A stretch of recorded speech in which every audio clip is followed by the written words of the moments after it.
to Music City Horror. Welcome to episode 19. We have a special edition for you today. We got to interview the one and only Joe Bob Briggs. He was way better than we could have ever imagined. When we started this podcast, we had a list of guests, just like dream guests, and he was in the top 5. I mean, it was just, if you're like me or other people on this podcast, we spent a lot of weekends staying home watching Monster Vision, or a little bit before that on the movie channel. So it was just incredible to get a chance to talk to him. But this week, July 13th, he'll be returning for the last drive-in with Joe Bob Briggs on Shudder. If you don't have Shudder, just Google it. There's a free 7-day trial pretty much everywhere you look. If you do have it, it's $5, and it's probably one of the best values as far as streaming goes. So they're bringing back the full show. He'll have, his totals, and he's got the mail girl, who is Diana Prince, who of course was a co-host on our show not too long ago. Hello. So because of the interview, we're going to kind of cut the front end of it short. I will say, Kayla and I were at Hypericon this past weekend in Nashville. That is a pop culture con, a lot of cosplay, different panels, all kinds of stuff like that. There was horror involved with it as well. And we got to talk on a panel about horror journalism. And we met a couple people that were pretty cool, so we're going to shout them out before we get into the interview, because that's what we do here. Luke and Jacob, Modern Horrors. It was really cool to hang out with those guys. Finally put names with faces and stuff like that. They were at our panel. We went to their panel. Very cool dudes. If you're looking for up-to-date, any kind of news related to brand new horror, hence the name Modern, that is the resource. They love brand new stuff. They love indie stuff.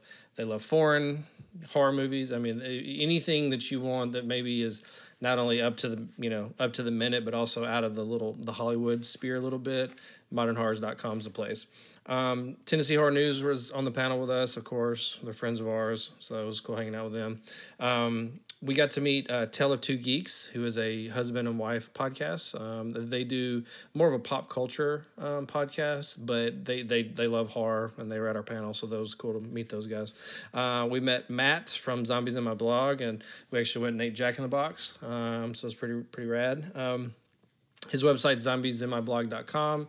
I think if you go on Instagram and Twitter and search for that, he'll pop up. And then Mr. Dan Lee is the gentleman that invited us to the panel, and he's written for a lot of people. He's got his own blog. He freelances, so he's been involved with a lot of different things. If you go on Instagram, it's DODD, so it stands for Day of the Dan, so DOTD blog. So DOTD blog. If you'll type that into Instagram, that'll pull him up. So all those people were really cool. Some of those things you really don't know what you're going to get. It could be disorganized, or it could be, really well organized, but then you're slammed with too many people, or just you never really know what's going to happen. So it was a fun event. We had fun with it. And, maybe something we do again next year. So we'll see. From there, though, when we return for episode 20, we should have things back to normal. Normal topic, normal format. We'll have all of our hosts with us. And from there, I don't want to take any more time up, but we're going to go right into our interview with Mr. Joe Bob Briggs. So we'll get to that after the break.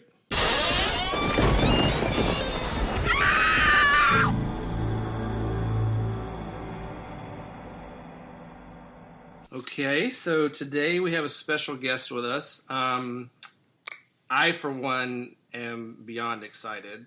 If you've listened to our show, I've mentioned this gentleman several times. I've mentioned Monster Vision several times. The fact that we're going to get to pick his brain for a little bit is just, I'm kind of beside myself. But unless you've lived under a rock for the last couple weeks, the Shudder will be doing the last drive-in this Friday the 13th. You have to watch it on their live feed. It's not on demand. So This is being labeled as the last one of these. So this is the, riding off into the sunset. But here to talk a little bit about that and some other stuff with us is the one and only Mr. Joe Bob Briggs. Hello. Hey, glad to be with you guys. Yeah. Are you guys in Nashville? We are. Yes. Oh, cool. Yeah. Cool. So the first question ties you to that. Tell us a little bit, about your background. Specifically, how did you go from Texas to Arkansas, and then of course you attended Vanderbilt, which is right in our neck of the woods. Yeah. Well, I was born in Texas. Calvin Trillin says you're from wherever you go to high school. So I went to high school in Little Rock, Arkansas. And then Vanderbilt, I never could have afforded to go to Vanderbilt. But they have this one scholarship that's one of a kind. It's a sports writing scholarship. And they have a competition every year, and the whoever wins whatever high school senior wins the sports writing competition gets this full scholarship to Vanderbilt. And so that's how I ended up at Vanderbilt. I was going to go to a little one-horse college in Arkansas. But so I ended up at Vanderbilt and worked on the paper there. And I have very fond memories of Nashville, mostly of escaping. They have high walls around Vanderbilt. Yes, they do. It's not exactly integrated into the community. And so my friends and I, we were into the Grand Ole Opry, the old Grand Ole Opry, the good one, back when it was at Ryman Auditorium, Mm-hmm. Nice. And we would go down there every Saturday night and hang out in the alley behind it and get in trouble. And we definitely explored everything there is to explore in Nashville, and all the way down to Murfreesboro, because that's where we printed our paper twice a week. So yeah, I have lots of stories that I can't tell about Vanderbilt. And then my first job out of college was working for the Tennessee legislature back when it was the most corrupt legislature in America. Oh, wow. Yep. And Ray Blanton was the governor. I don't know if he ever went to prison or not. I think he got indicted, but I was like a patronage appointee in this corrupt legislature. It's like one of my jobs was to take the out of town legislators down to Printers Alley and make sure they were entertained while they were in town. So. Oh, that's hilarious. Well, an extension of that, when was the last time you were in Nashville? I was in Nashville. I did a pilot for the country music television. We did a pilot that they didn't pick up, and so I was there to shoot that thing.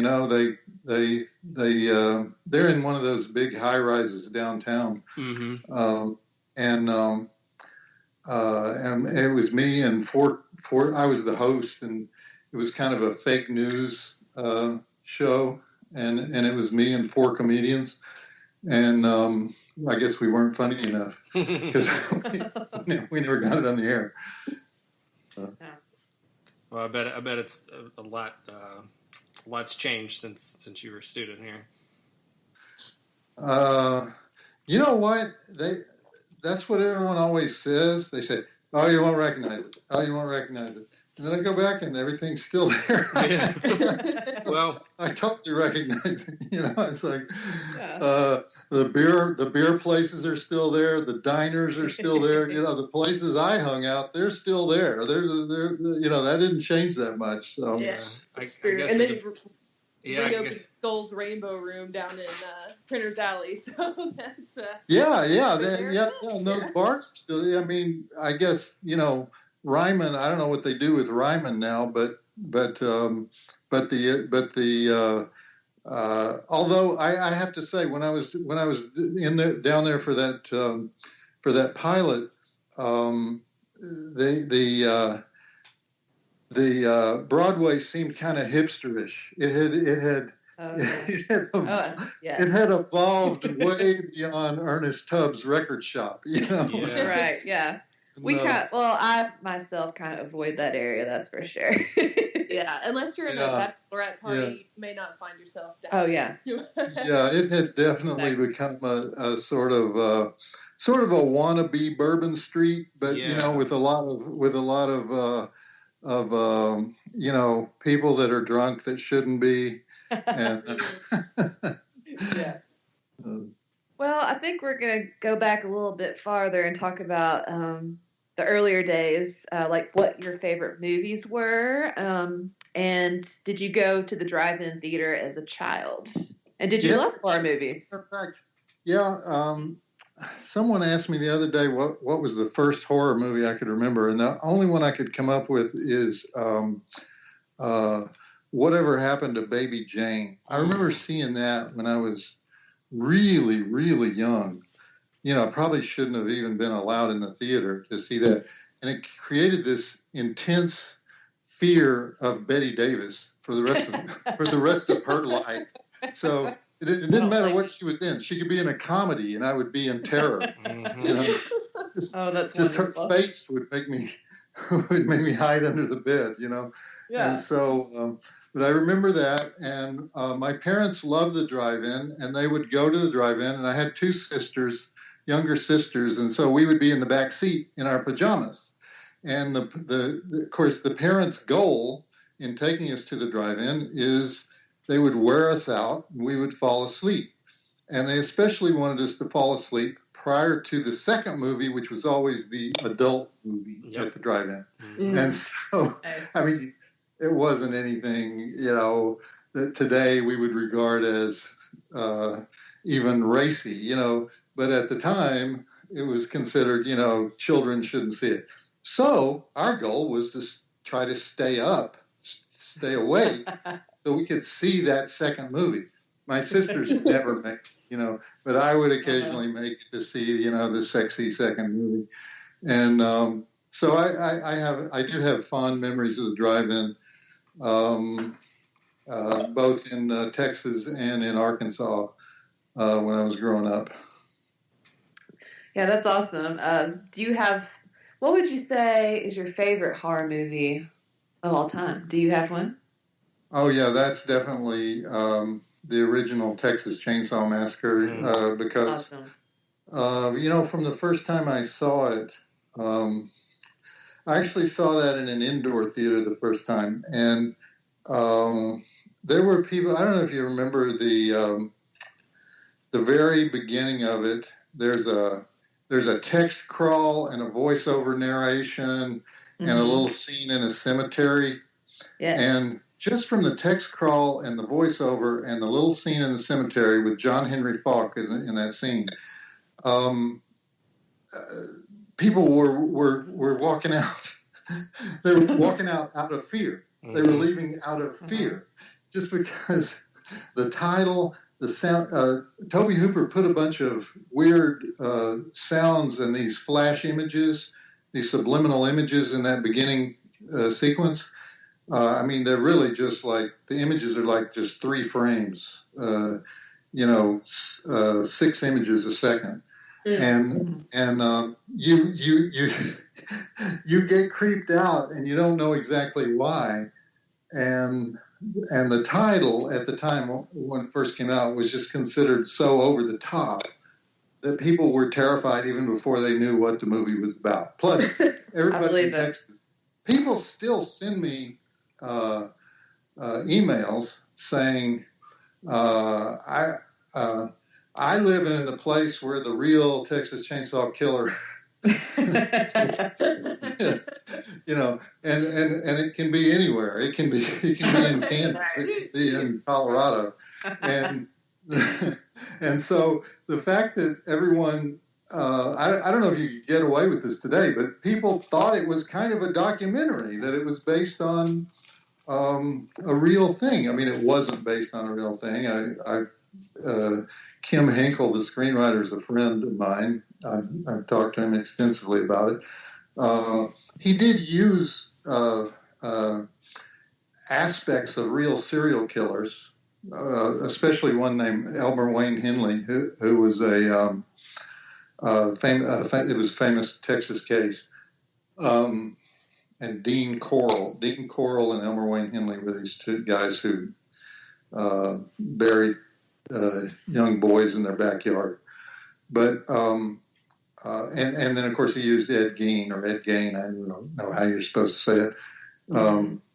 The Plainfield, Wisconsin guy who is the basis for Psycho and a lot of other movies. He did use that story.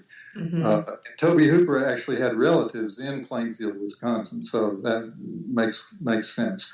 Mm-hmm.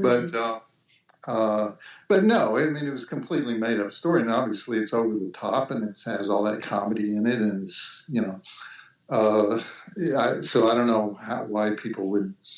I also get pictures of the house. This is the real house where it happened. Yeah. and the house where they filmed it is now a restaurant at a little redneck lake resort in the hill country of Texas. I forget the name of the town. It's Kingsland, I think, is where it is. Oh, that's cool. You can go have dinner in that house if you want to. Oh, yeah. I think I've read about that. You can get some barbecue. Yeah. That's hilarious. Well, the first few years that they had the house, I guess they bought the house and moved it to Kingsland, but they just moved it because they wanted the building. They didn't really move it because they were fans of the movie, and they disguised the fact that it was part of the movie. Then they found out people had figured it out anyway, and they were going there to eat so they could say they ate in the Texas Chainsaw House. And I guess the owners decided, well, this is not so bad. People are driving 100 miles to eat here. We'll go ahead and admit that this is the house where they filmed the movie. Yeah, I think that's hilarious. You can pretend you're eating humans, I guess. Hey, that's fun. That's awesome. Yeah. And I'll ask you a question kind of for the fans to get a little background. After college, you worked at Texas Monthly and the Dallas Times Herald, and this is where you created Joe Bob Briggs. This is where you became Joe Bob. And how did Joe Bob come about? And was it just like a persona for reviewing movies at the time, or kind of how did that come about? The way it came about is I was always a movie fan, but I never really aspired to be a movie critic. I was working at the Dallas Times Herald, and I was an investigative reporter. And because I was an investigative reporter, they were constantly having me run off, go to South Texas and report on this. Oh, a bunch of Mexicans got killed by police in Houston. Go down and write about that. Whatever was the big thing. They were having me go out of town all the time. And I was trying to finish a book, a true crime book that's, it's actually one of the few things I've written that I'm kind of proud of. It's called Evidence of Love. It's a true crime book.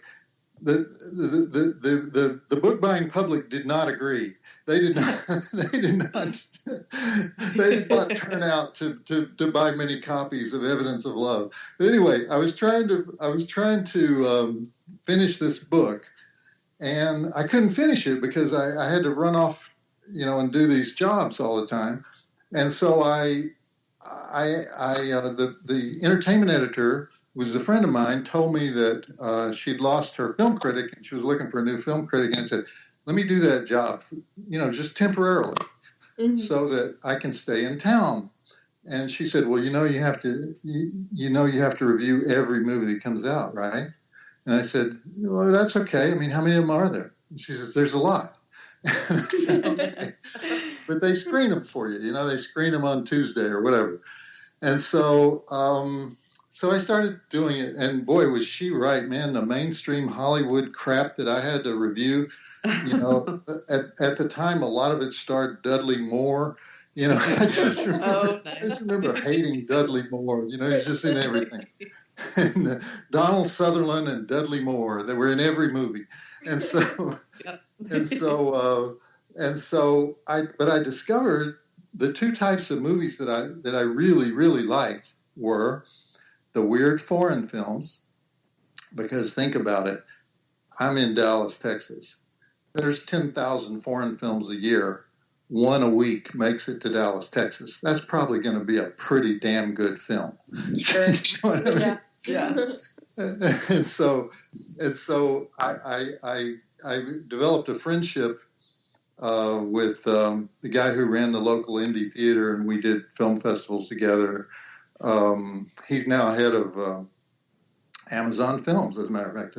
He's head of their theatrical film division, their original film division. But so anyway, the other kind of film that I liked were films that only showed at the drive-in. And I was like, what, and they weren't ever screened for the critics. So I'd call up the distributor and say, hey, that movie you had, Swinging Barmaids, that came out on Friday, Graveyard Tramps, whatever. It's like, you didn't screen it. I wasn't able to review it, They say, well, we never screen our films for critics. And so I said, okay. And so I started going to the drive-in every Friday night. Sometimes I'd hit 2 or 3 drive-ins, try to review everything that was new. And I discovered that there was a prejudice against exploitation films that was so deeply rooted that they were really considered pornography and they were considered disposable trash. And so the mainstream media just didn't review them at all. And they really didn't want me to review them. And so I told the weekend editor, I said, look, I'm going to create this thing. It's called Joe Bob Goes to the Drive-In. And it's a populist film critic. And I like the things that the people like. That's the whole concept. That's it. And he says, well, what do you need me for? And I said, I need you to hide it in the paper so that the editors don't really read their paper. They just look at the front. And so I said, I need you to hide it so I can get it started, and so the editors won't see it, for a few weeks.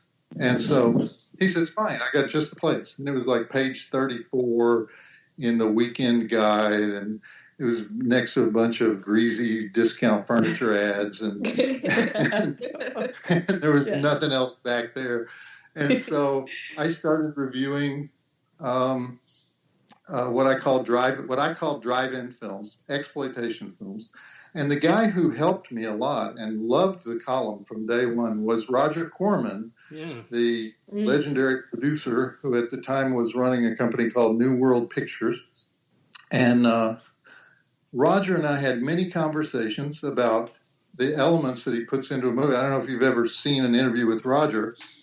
He's a very intelligent and elegant man. And he would say, I would say, Roger, how many naked girls do you need?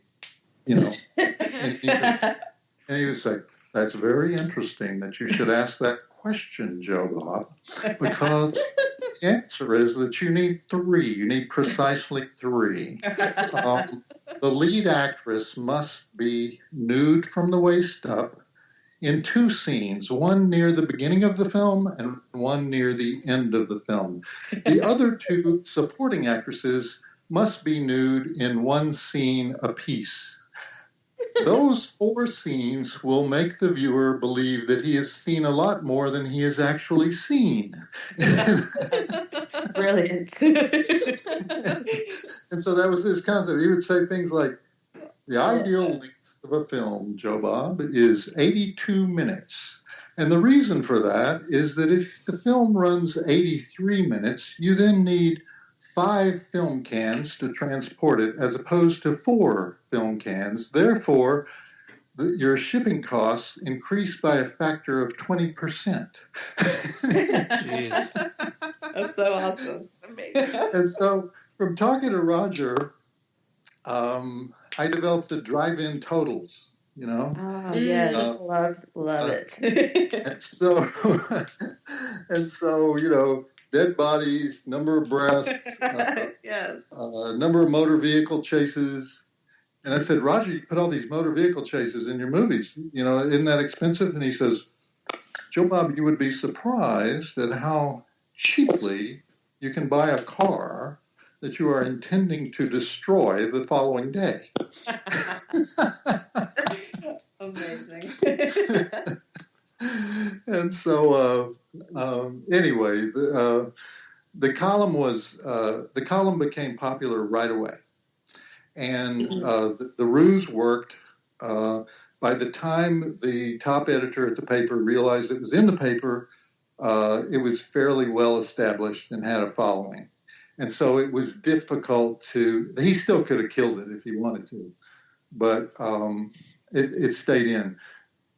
It was controversial because these movies were not considered worthy of review. And so there was only 2 guys in the country that were reviewing these movies, me and a guy in New York named Bill Landis, who went to Times Square every day and reviewed the movies on 42nd Street. And he didn't just review the movie. He did a column that was similar to mine in that he reviewed what was going on at the theater, not just the movie itself. And so very entertaining guy who wrote a fanzine called Sleazoid Express. So Sleazoid Express covered the Grindhouse, and I covered the drive-ins of the Deep South. And between us, we were we were the complete press for exploitation films. And, today, if a horror film comes out or a sci-fi film or even the cheapest horror film comes out, there's 1,000 reviews the next day on the internet. Yeah. So people don't realize there was a time when you really couldn't get information on these films. And so that's a long answer. That is a long answer. That's a great answer. Yeah. An extension of that, did you have a favorite monster movie host in your younger days? That you Not real. There was a guy. There was a guy in Dallas named Icky Twerp, who was the afternoon movie host.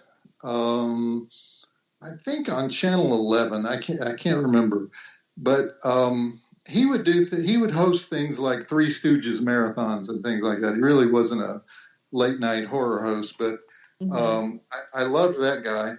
And then I briefly lived in Texarkana, and there was a guy who had a show like that called Captain Tall Tower. And Captain Tall Tower was on KTAL, hence, Tall Tower. And he did weird things, weird, crazy stunts on his show. I learned in later years, and I certainly didn't know this until actually very recently, that guy, Captain Tall Tower, was Charles Pierce Jr., the director-producer who made The Legend of Boggy Creek and The Town That Dreaded Sundown. Oh, wow. That's awesome. It's sort of the only Arkansas exploitation classics. But there were these guys everywhere. And then after I became a host myself, I worked with John Zackerly many times. I mean, maybe 5 times. And John Zackerly, in my opinion, is the ultimate. He's the original. He's the original host, original late night host. And I'm actually going to do a tribute to him during the Shudder marathon because he died about 18 months ago, and I feel like he didn't really quite get his due. And so I'm going to do a John Zackerly tribute, and then everyone in California is going to yell at me, and they're going to say, "What about Vampira? What about Vampira was first?" And I was like, well, yeah, Vampira was like a Las Vegas showgirl who just sort of like, it was all about the dress that she wore and the goth makeup. I mean, it's like she didn't really do anything. It's like, I don't call that being a host, Right, yeah. So she was great at what she did, but she was basically, a party girl. So, but John Zachary was the first to like, he was the first to do a lot of special effects where he would like put himself in the movie. Oh, that's so funny. Yeah. Anyway, great guy. I love character actors. He would always say to me, he would say, Joe Bob, when you become unpopular, lower your fee. Don't keep your fee up high. When you become, they're going to come back, and then you can raise your fee again. And so you've taken every job you've ever been offered, haven't you? And he said, yes, I have. No shame in that. No. Yeah, I love that. I'm going to have to look up some of his stuff because I'm curious now. But when my dad was young, his favorite was Savad, which was a guy that did it like in Memphis, but he would dress up like a vampire. So yeah, there were quite a few of the vampire guys. Yeah, often the guy who did the horror hosting or the movie hosting at those in the early days of TV would be just be somebody, might be the sales guy in the office. Would you put on a zoot suit and do this? And they would say, yeah, I'll give it a shot. And so there were a lot of guys like that. And there was when I had a big horror host reunion show when I was at the movie channel, and we brought back this guy Ghoulardi, and Ghoulardi had been the host in Cleveland. And he got fired for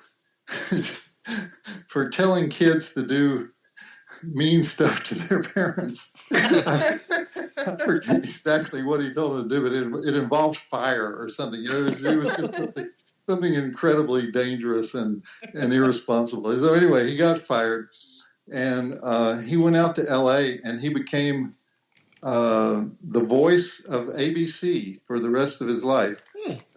Wow. He was the ABC network announcer.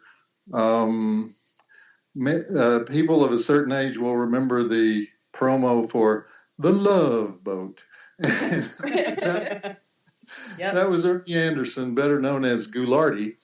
And so I wanted to have Ghoulardi on my show, and he hadn't put on the makeup he was a vampire beatnik. Oh. That's what made it fun. I love it. And so he hadn't put on the makeup for years. And so I said, Ernie, please come on my show. And he was real hesitant to do it. And then when he got there, he was like totally nervous, and he had the jitters, and he was like afraid he was going to flop and everything. And he was great. He was just wonderful. And that was his last TV appearance. But there were several of those guys who each had their own style, and in addition to the more famous ones like Elvira and Rhonda Shear, and the other guy I had on was Uncle Floyd. Remember Uncle Floyd on SCTV?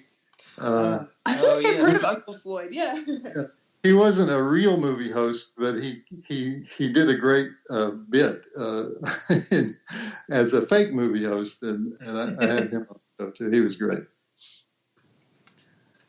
What was it like to stand out so much in comparison to all of the vampires and mad scientists, to be Joe Bob, so different from all of the other hosts that came before? Well, I just my feeling was I wanted to always make the show about the movies, and make the stunts secondary. And so even though we did goofy stuff and we did stunts and everything, we never like used the movie as an excuse to do a stunt. We always did a deep dive into the movie, into the nitty gritty of that particular movie. And so I wanted it to be actual, real criticism, just done in a fun, entertaining, humorous way. And so that's pretty much distinguished me from everybody else because, Gilbert Gottfried was a host. He was on USA Today. I couldn't even tell if Gilbert ever even watched the movies. Yeah. You couldn't really tell from the material they were doing, at the commercial breaks. So there's the two styles, there's the one where you're just kind of window dressing around the movie you're sort of like comic relief for the movie. And then there's the other one where you're trying to, where you're a real advocate for the movie. So I always tried to be an advocate for the movie, even if it was a bad movie. And we wouldn't mince words about that. We would say, we're going into the toilet tonight.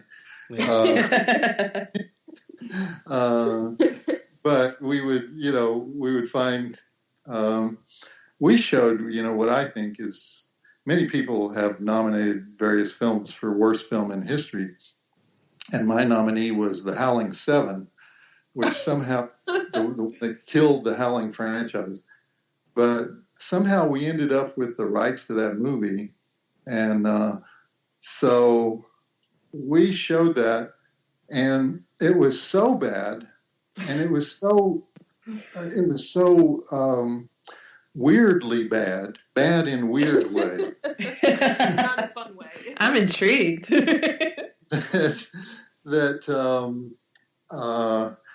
that it was just like it was watching a train wreck, and there were all these questions. Like every scene you would watch, it would be questions: where did that guy come from? What is he doing? Why are they doing this spectral line dancing in the middle of this movie? Why is there? Who's the country singer that suddenly does a song? Where does this old footage come from? And the answer was The Howling 3, 4, 5, and 6. Why do they keep calling the detective the inspector? It sounds like it's, when it's an American movie. And it turns out the director was this biker guy from Australia. And so, awesome. And so he thought you're supposed to call it the inspector, and so, and then people that were, so we ran it, we showed it on 1 week, and we got this incredible amount of mail. What was that? So we decided to show it again, and we invited the people who were in the movie, who lived in this little town where they shot it, Pioneer Town, California. It was one of those old B-movie Western towns. And then it was abandoned when B-movie Westerns went away, and bikers moved in and just took over the fake buildings. And so it had become this sort of lawless town, and they shot this movie there. And so we said, if you were in the movie, write in and tell us, what it was like. And so people started... So there was this guy who just sits at the bar the whole movie. Doesn't do anything. Sits at the bar. Named Brock. Big beefy guy, Brock, with a burr haircut. And Brock started writing in, saying, oh yeah, it was great. Awesome. We loved it. And so the fans started like saying, have Brock on the show. Have Brock on the show. We never did. I don't know if we couldn't find him, or he didn't want to be on the show or whatever, but things like that, even when we were showing like the worst movie ever made, we were trying to be advocates for the movie, is my point. Absolutely. I think that's awesome. Do you have any other favorite like moments from the show? My favorite bit that I did, my favorite movie that I hosted, and I'm gratified to see that somebody put it up on YouTube and it has a lot of views. Is The Warriors? Oh yeah, and we showed it more than once. And my idea was, first of all, many people don't know. I shouldn't go into this. I don't know how deep you want to go into this. We're ready. It's based on a book by the Greek historian Xenophon about the Greek warriors who got trapped in where modern day Baghdad is, and they had to fight their way back to Greece. They went all the way up to the Black Sea, and then over to Greece. And so the whole book is about their fighting their way back. And so the Warriors is about a gang from Coney Island. They go to a big gang meeting in the North Bronx, and then they have to fight their way back through every gang in New York, all the way from the North Bronx to Coney Island. And for some reason, they don't have $20, and so they take the subways to go all the way from the North Bronx to Coney Island. And so we got a 1982 New York City subway map, and I tracked them, all throughout the movie, saying, they should have got on. Look, they would have been home free if they got on the 6 train. But what did they do? They got on the 3 train. So now they're going to end up on the west side. It's like they got out at Riverside Park, and they were attacked by this gang that was dressed in New York Yankees uniforms. And I said, well, what gang? Where's New York Yankees uniforms? Plus, they're in Riverside Park. It's like, what is this? A gang of bond traders? What are they? So anyway, we did this whole thing with the subway map. And here they are. They're exactly right here. They're trying to get to Union Square so they can meet up with the 2 guys that got lost back when they were on the, when they were crossing Central Park and blah, blah, blah. And so everyone, the gratifying thing about it was the New Yorkers said, you know what? You're exactly right. I was following that too. I was thinking the same thing. And they also could have got on the 2 train because like, you get subway advice from people. Subway advice to the Warriors, and so that actor, the lead warrior, Michael Beck. I was always trying to find him to get him on the show. Michael Beck, that's kind of all that he's known for. He made other movies. Megaforce. I've seen Megaforce. I haven't even heard of that.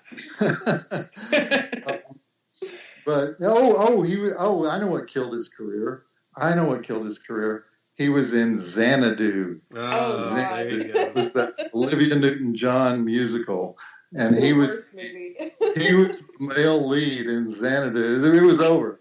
He should have stuck with the he like had that cool vest and everything in the Warriors, and then he makes Xanadu. He should have killed. But no, Michael Beck had been my favorite fact about Michael Beck is he was a football star at Millsaps College in Jackson, Mississippi. I've spoken at Millsaps College. There's probably 800 students at Millsaps College, if that. And it's like the fact that they even have a football team is an incredible thing, Right. And Mike Beck had been their quarterback, and I was like, boy, that would be the only cool thing about going to Millsaps College is like Michael Beck was our star. That's awesome. Kind of related to that. So the show started on the Movie Channel, and it was there for 10 years, and then it went over to TNT. concerning the actual material, did you have a say in the movies that were picked out? And then from there, did you help with the scripts, or did someone just hand it to you? I'm sure the movie channel had a little bit more freedom since it was like a pay channel than TNT did. But like, what was that like? Although I've never worked at any place that didn't have some kind of censorship rules. Of course. And like at the movie channel, there were certain movies that were on the too grisly for cable list and could never be shown, even though it was a pay service, even though they had no restrictions. And the Texas Chainsaw Massacre was one of those movies. Wow, jeez. And I Spit on Your Grave was on that list. Demons, you know that movie, Demons? Yeah. The Lamberto Bava movie. That was on the list. And so at the movie channel, they originally hired me to host stuff that was basically unwatchable, that they had bought at some film market in Europe. And I mean, I may be the only person who remembers the vanished genre called the West German sex comedy. It's like, first of all, the giveaway is it's West German. There was no East German sex comedy, but there was an East Germany, so you had to specify West Germany. West German sex comedy. Well, first of all, you don't really want to watch any European sex comedy, but you especially don't want to watch the Germans in a sex comedy. But we had this one title, this one West German sex comedy called She's 19 and Ready. And she was 40 if she was a day, and you didn't really want her to be ready. But but no matter how many times we showed that, it always got this huge rating.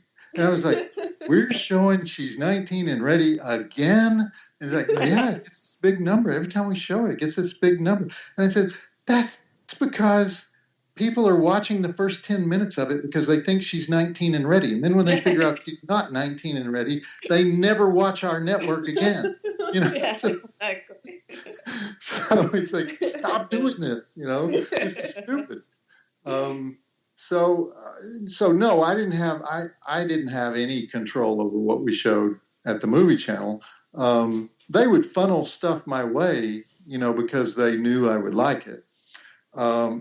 At TNT, Ted Turner had been the first big pioneer in terms of buying movie libraries. So in 1982, he bought the entire MGM library. And then he bought other libraries. So they had all this fabulous stuff. And once a year, they would give me a huge list of movies. And I would go through it and I would say, I want this one, this one, this one, this one, this one, this one, this one. And they would hardly ever give me movies that I want. And the reasons were, that's black and white. We can't show black and white. Or it's too old. It's either it's too old or it's black and white. For example, we had Todd Browning's movies. We had Freaks, I said, surely we can show that. And they were like, yeah. It's made in the 30s, black and white. People are going to surf out. That's the great fear of the network executive, surfing out,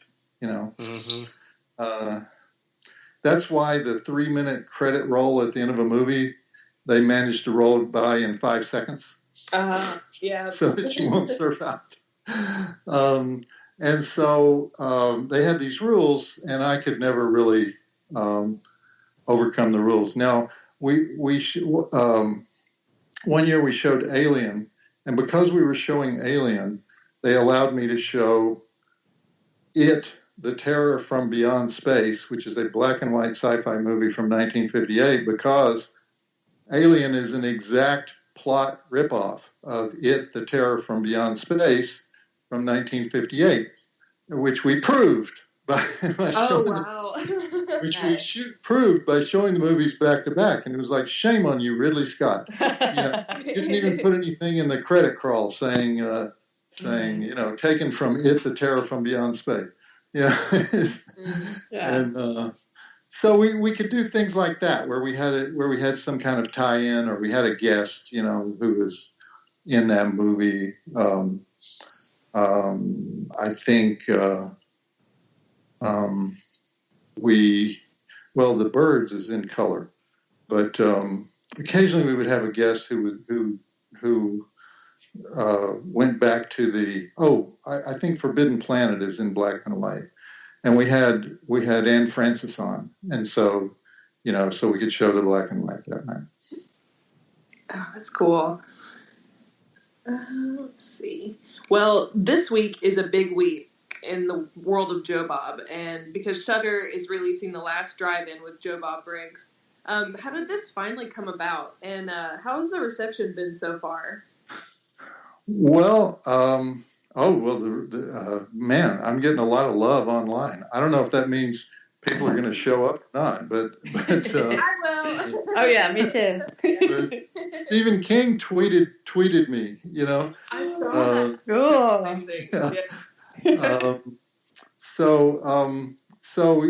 Yeah. The people who say they're going to show up, there's a lot of them. I hope they do show up. I'm totally surprised by the whole thing because I haven't been on the air since 2001, and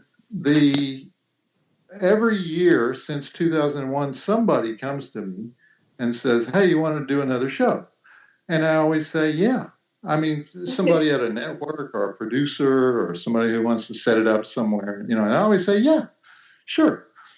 And nothing ever happens, And so I never expect anything to happen.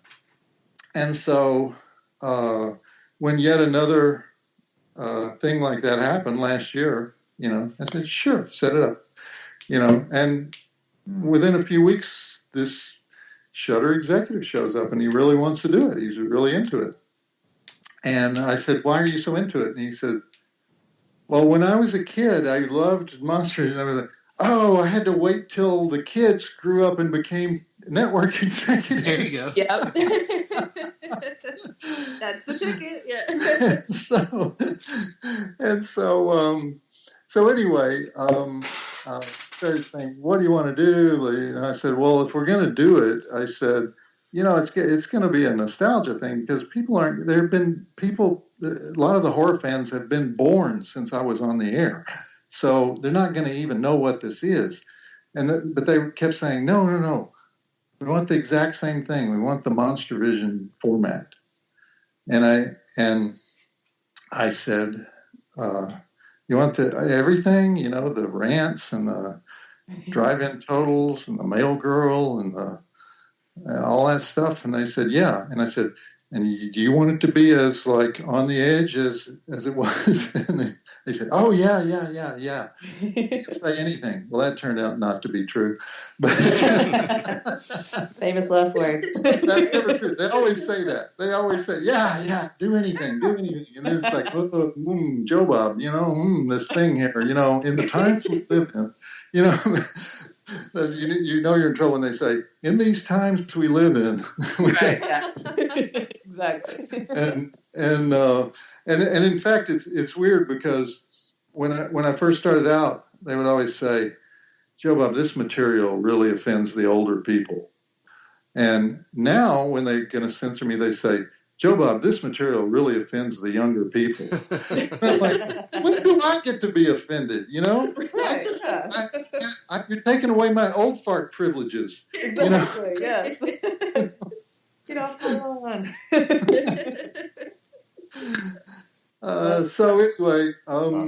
So anyway, I said, well, if we're going to do it, this is probably the last time I'll do it. So let's just do a big marathon. I wanted to do a whole weekend. And I said, "Give me Labor Day weekend. We'll do 3 days. We'll just go and go and go." And we scaled that back to 24 hours. It's actually going to be like 26 or 27 hours because I talk too much. And because we were trying to squeeze in 13 movies, Friday the 13th, 13. Mm-hmm. And so, but it has everything that I always did. It's like one of the movies we're showing is Sleepaway Camp. Mm-hmm. And Yeah. I was trying to do a rant that goes with the theme of the movie. And so Sleepaway Camp is about gender confusion, not just the Felissa Rose character, but everybody in the movie. There's pedophiles in the movie. There's perverts everywhere in the movie. Mm-hmm. There's like all kinds of inappropriate relationships in the movie. Yes, so massive gender confusion. That's what it's about. So I said, well, I'm going to do this rant about transgender bathrooms. And it's like, ooh, Joe Bob, you really want to go there? I'm going to go there my own way, but yeah, I'm going to do that. So we'll see how much of it is left in, but so I did this whole thing about the state of North Carolina. I based it all around North Carolina and how crazy that governor was. Because it's sitting there, he's saying, well, we're protecting our moral values. And meanwhile, billions of dollars are pouring out of the state. He's sitting there in his office watching 18-wheelers full of $100 bills just go up I-40 west, Yep. Right. He just would not give in. He just would not give in. And so I just kind of approached it that way. That's awesome. Well, we're super excited about it and can't wait. But once all this madness dies down, do you have any other projects we should be looking out for or anything in the works? Well, I do a live show. I've never done it in Nashville, come to think of it. But I do a live show called How Rednecks Saved Hollywood. And it has about 250 clips and stills in it. And it's sort of the whole history of the redneck. I identify the very first redneck who came to America and where he lived and where he went and all the other rednecks that came after him and what they did and, what pisses them off. And I have a lot of maps and stuff show where, how they took over the country. But I tell it all through the movies, through various, scenes from the movies. Mm-hmm. And originally, I would just do it in the South, sort of as a, sort of as like knocking people in the head. This is you. This is your heritage. Yes. This is where you come from. I appreciate that. and then this guy, the art theater in Boston. I mean, just right down the road from Harvard. Guy asked me to do it there, and I'm like, do you know what this show is about? I said, I normally only do this show in cities that love their Confederate monuments, so I don't know, and he says, no, they'll love it. And so I did it at that theater and every redneck in Boston turned out. I mean, both of them. And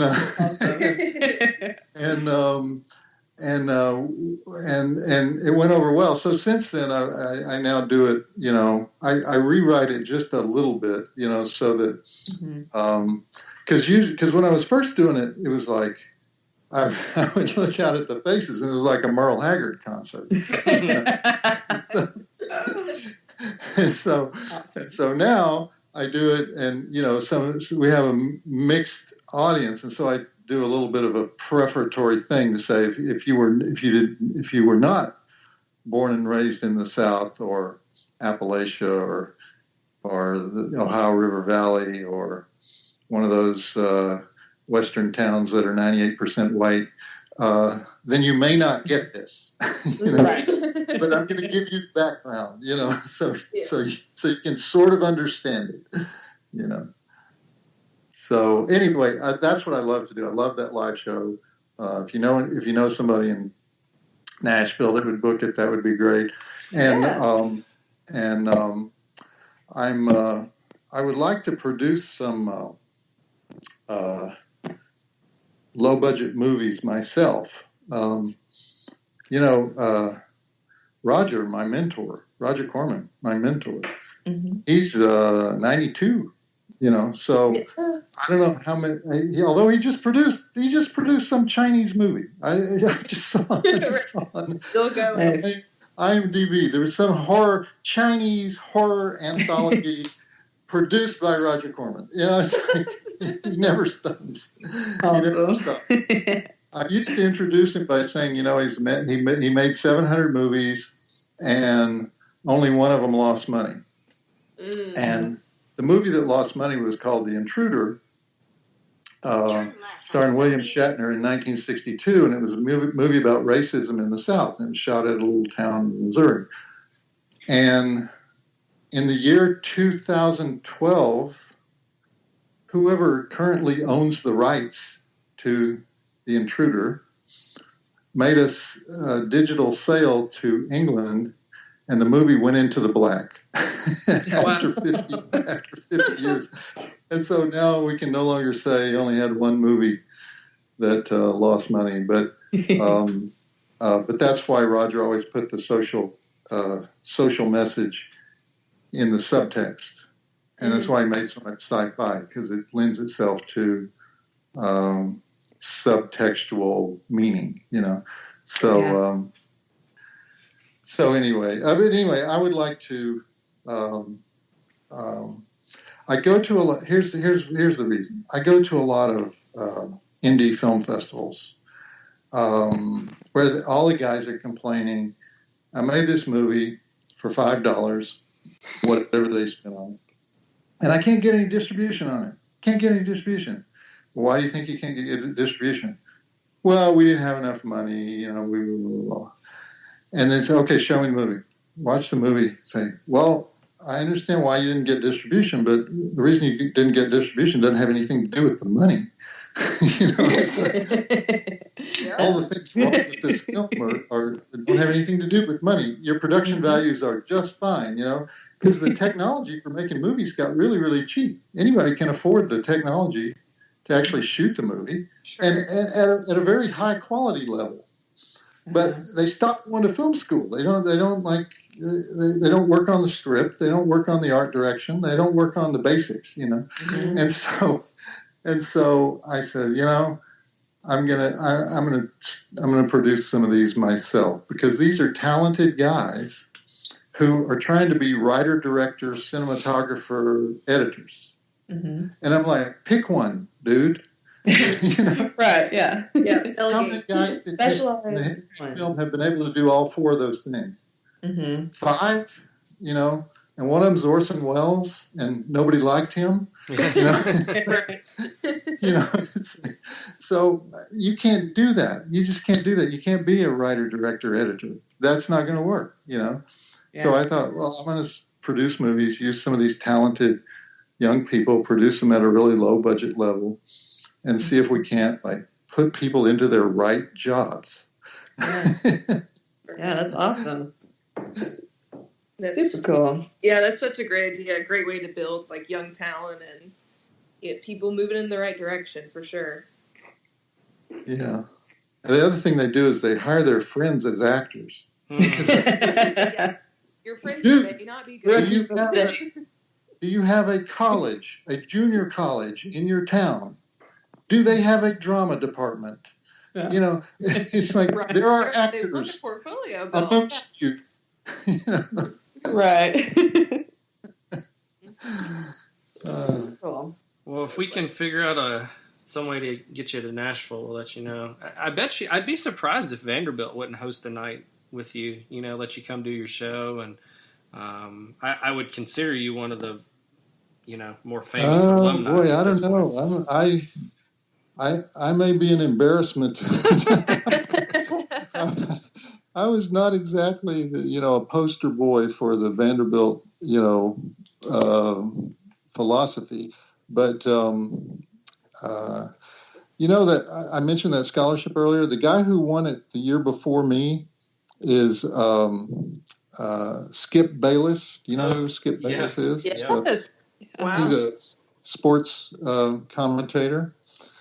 he's kind of the sports commentator that everyone loves to hate, and and we ran the sports department together at the Vanderbilt Hustler, the student newspaper, and they have had skip back for various things there.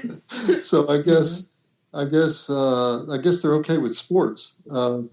So I don't know, but what I would rather do though is like find a good theater. Like I recently did it at the Texas Theater in Dallas, for example. That was perfect. It was like about 700 seats, and crowd was great. The venue was great, and that's the theater where they arrested Lee Harvey Oswald. So it also is creepy. Oh. Right. Yeah. Perfect. Yeah. So cool. Well, we won't keep you very much longer. We know you're just slammed heading into this Friday, and I mean, well, do me a favor and show up for the event, and some of they only allowed me to talk about 3 of the movies, which is Sleepaway Camp, Tourist Trap, which has always been a great favorite of mine, underrated, seriously underrated movie, and Basket Case. And so Basket Case is obviously a classic cult movie, and I've been friends with Frank Henenlotter ever since it came out. I was involved in the release of it, actually. But anyway, they won't let me give out the titles of the 13 movies, but a lot of the stuff is on. A lot of the really good stuff is on at weird hours. So encourage people to hang in there. Yeah.